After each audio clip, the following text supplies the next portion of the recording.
بسم اللہ الرحمن الرحیم۔ السلام علیکم ورحمۃ اللہ وبرکاتہ۔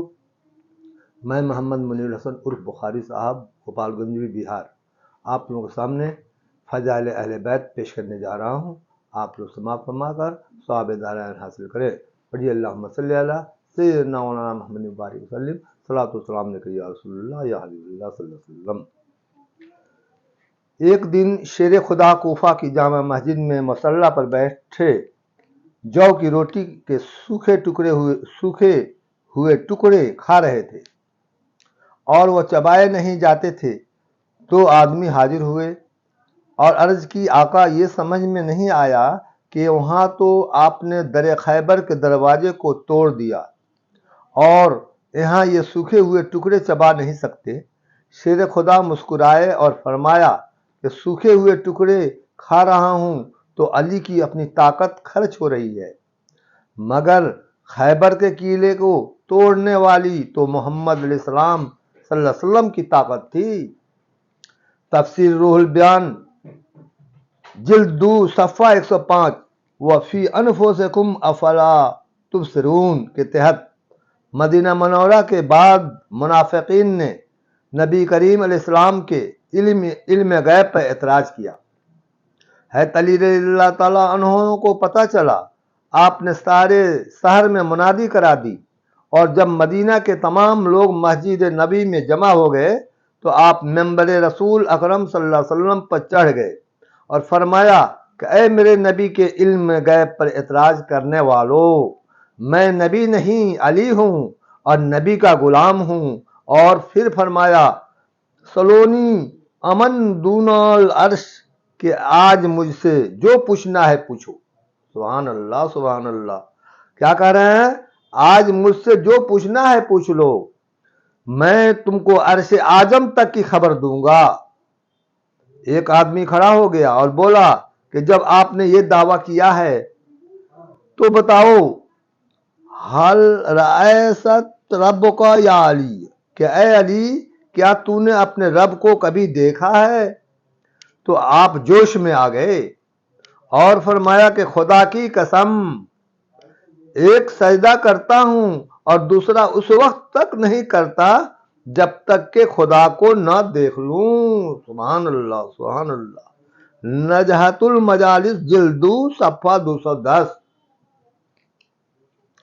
قال علی سلونی عن طرق السماوات فانی عالم بها من طرق الارض۔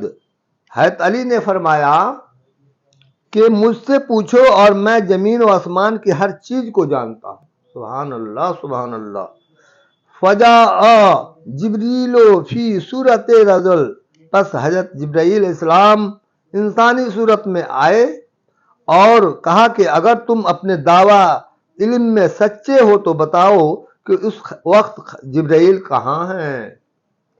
تب حضرت علی نے زمین و آسمان پر نظر ڈالی اور مشرق و مغرب، شمال و جنوب کو دیکھا اور پھر مسکرا کر کہا کہ جبریل تم ہی ہو۔ سبحان اللہ۔ اور پھر کسی نے حضرت علی سے پوچھا کہ آپ میں اتنا علم کہاں سے آ گیا؟ تو آپ نے جواب دیا کہ یہ سب کچھ نبی کریم علیہ الصلوۃ والسلام کے لعاب پاک کا صدقہ ہے۔ سبحان اللہ سبحان اللہ۔ یہ ہے ایمان جو اللہ تعالیٰ نے اپنے محبوب پاک کے ذریعہ مجھ کو عطا کیا۔ سبحان اللہ۔ اسعۃ اللمعات جلد 4 صفحہ 331 باب وفات النبی علیہ السلام۔ ہے شیخ عبدالحق محدث دہلوی فرماتے ہیں کہ حضرت علی نے جواب دیا، چوں غسل دادا سد حضرت را جمع سد، آپ در پل کہائے وے پس برداشتم من بر زبانے خود را افرو بروم، کہ جب میں نے حضور اسلام کو آخری غسل دیا تو پانی کے چند قطرے سرور دو عالم صلی اللہ علیہ وسلم کی مقدس پلکوں پر ٹھہرے رہے تو میں نے ان کو اپنی زبان سے چوس لیا۔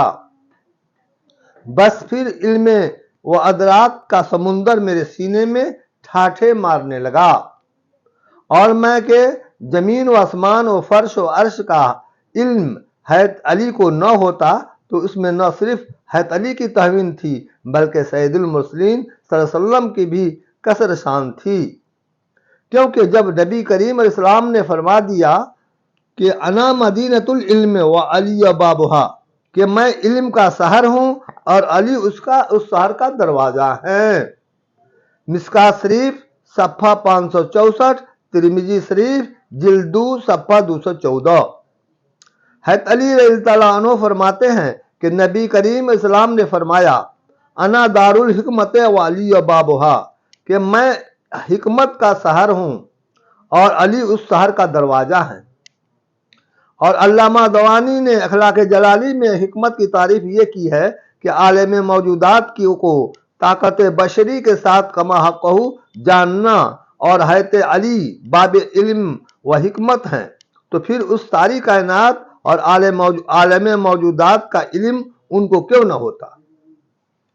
کبھی لاہور جاؤ تو اصل شہر میں داخل ہونے سے پہلے دہلی دروازے یا لاہوری دروازے یا بھائی دروازے یا بکی دروازے سے گزرنا پڑتا ہے، تو کملی والے عقائد عالم علیہ السلام کو دنیا کو یہ بتانا بھی مقصود تھا کہ جس طرح کسی شہر میں داخل ہونے سے پہلے کسی دروازے سے گزرنا پڑتا ہے، اسی طرح میرے تک پہنچنے سے پہلے علی کے قدم چومنے ضروری ہیں، اور حضرت علی کے قدموں تک نہیں پہنچ سکتے تو کسی مرد درویش کی چوکھٹ ہی کو چوم لو۔ مدارج النبوت جلد 2 صفحہ 385۔ سید المرسلین صلی اللہ علیہ وسلم نے فتح مکہ کے بعد جاہ و جلال، بڑی شان و شوکت اور بڑی آب و تاب کے ساتھ مکہ مکرمہ میں ورد فرمایا۔ اللہ کے گھر خانہ کعبہ میں 360 بت تھے جن کی پرستش ہوتی تھی، پوجا ہوتی تھی۔ اللہ کی طرف سے حکم آیا کہ اے میرے محبوب پاک علیہ السلام، ان بتوں کو توڑ کر میرے گھر کو پاک کرو۔ نبی کریم علیہ السلام نے چھڑی لی اور بتوں کو توڑنے لگے، اور ساتھ ہی یہ پڑھتے وَقُلْ جَاءَ الْحَقُّ وَزَهَقَ الْبَاطِلُ۔ قریب پڑھیے اللہم صلی علی سیدنا مولانا محمد بارک وسلم، صلاۃ و سلام علیکہ یا رسول اللہ صلی اللہ علیہ وسلم۔ شکریہ بھائی اور بہنوں، اگر آپ لوگوں کو میرا یہ تقریر پسند آیا ہو تو آپ لوگ میرے چینل کو سبسکرائب کر کے ویڈیو کو لائک کرنا نہ بھولیں اور زیادہ سے زیادہ شیئر کریں۔ السلام علیکم۔